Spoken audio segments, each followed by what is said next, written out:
Today I wanted to talk to you about this MS AutoFilters button that may be present in your Chromeleon Studio.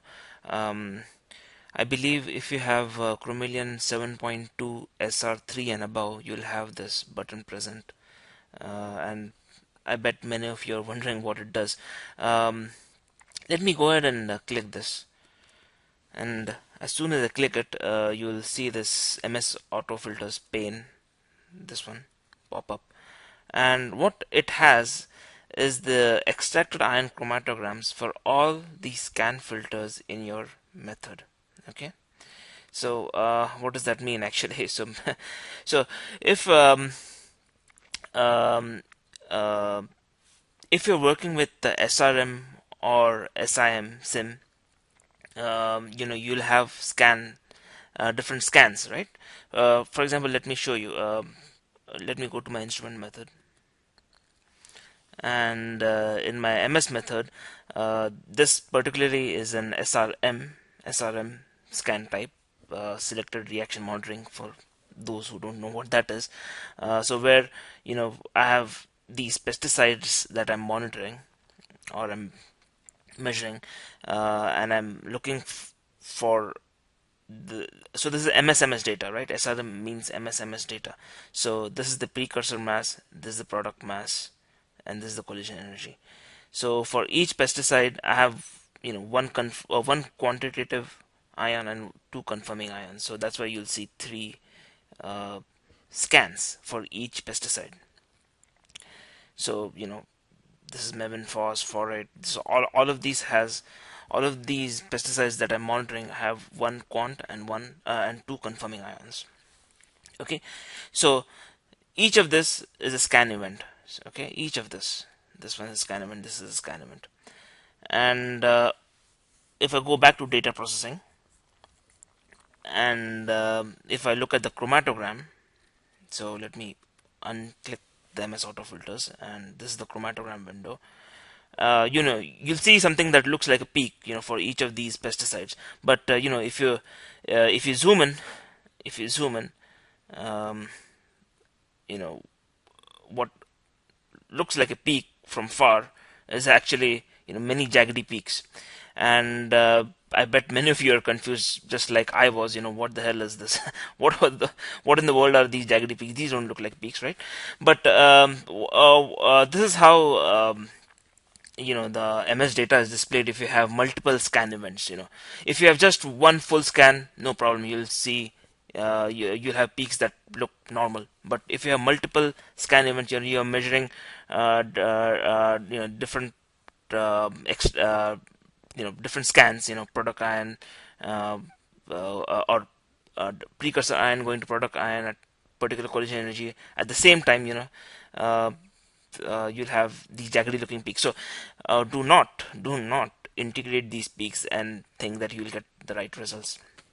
Okay, so to get the good quantitative results, what you need to do is look at your MS components table. So this is already extracted, and the reason why I have these peaks is if you go to my processing method.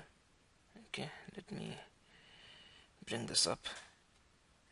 I've already made my processing method, and I've filled out the component table, and I've filled out the if you look over here, my quant ion and my confirming ions, and that's why I have in my MS component pane the extracted ions. So, and this is and based on the MS component table, whatever areas you get, these are the true areas, not the areas that that you might integrate. Because I've seen many people try to integrate this thinking that these are real peaks, but these are not really what you want to integrate. Okay, so so back to MS autofilters. So what MS autofilters does is extracts all the scan filters. Okay, so over here, if I go down, so these are all the scan filters. This, what do you mean by scan filters? If you go back to your instrument method, so each of these are scan filters. So it has extracted each of these ions, okay, it is extracted 95, 109, 127, 47, like that. And and if you look at if you look on the top, you'll see the details, or what this particular peak is. So this particular peak, if you can, this is so EI, so electron ionization, SRM, so this is an SRM, MS2, so this is basically MS, 124.9, so that's the precursor mass at CID 12. So that CID is the activation or the collision energy of 12 eV. You get a product, or the product ion is 46.99547, so that is basically 47. Okay, so so each of these are, let me close this. Each of these are the extracted scan filters. Okay, so this is, each of these are same as, so each of these are same as this one. So unfortunately, like, it's not named, like there's no name over here, so you'll have to basically, look at, so if you're looking for a particular scan filter, okay, say I want to monitor, just 109, okay, or this particular scan filter, 127, 109 at collision energy of 10. Okay, and so essentially I'll have to search over here. So what was that again? What was I looking for? So 127, 109, 10. So essentially I'll have to search over here. And these are sorted by the precursor mass. So if you like, if I go to the top, it's like the lowest precursor mass, higher, it goes higher and higher based on precursor mass. So it's easy to search. So I'm looking for 127, right? So 127 is over here, 127, and what was my product? 109 at 10. Okay, so just 127, so this is the one. Okay, so if I'm interested in looking just at this scan filter, okay, and I want to look at up, or I want to make it a channel, okay, like a channel over here, a separate channel, because that's a very important scan filter, that tells me something, right? So what I'll do is right click and create MS channel. Okay, and then it's going to ask me extract this channel, right? So you can name this channel whatever you want, but I'll just leave it at default and click OK. Okay, and as soon as you click OK, you see a new channel has been created. This is basically this channel, 127 to 109. It doesn't give you the collision energy information, but it is that channel, and you'll have the channel. Okay, and as you might have observed, you see these save buttons. If you want to make it a permanent channel, or you're like, you want to save these modifications, just click save. It'll warn you, just click save. Okay, there you go.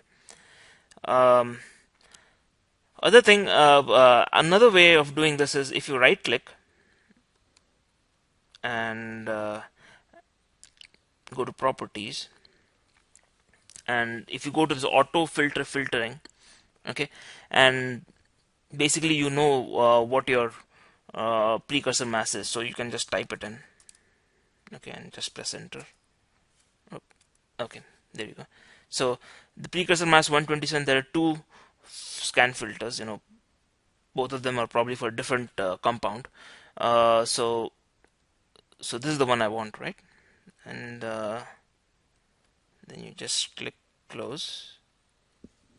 Okay, so if I click close, it just displays like it displays both of them. So I just want them to display just one, so I guess I need to put in 1192. Okay, there you go. Filters to display and close. Okay, so that's instantaneously it displays just one auto filter. Anyway, I hope you got some useful information from this video about MS AutoFilters and what it does. So essentially, in short, if you have SRM SIM data, and you want to extract only, if you want to extract all of them, you'll see all the scan filters. For example, let me delete this and delete this, and okay. So if you want to extract all the scan filters, you can have, yeah, you can have a look at all the scan filters at once, and that's it. Hopefully you got an idea what this MS AutoFilters button does. Okay.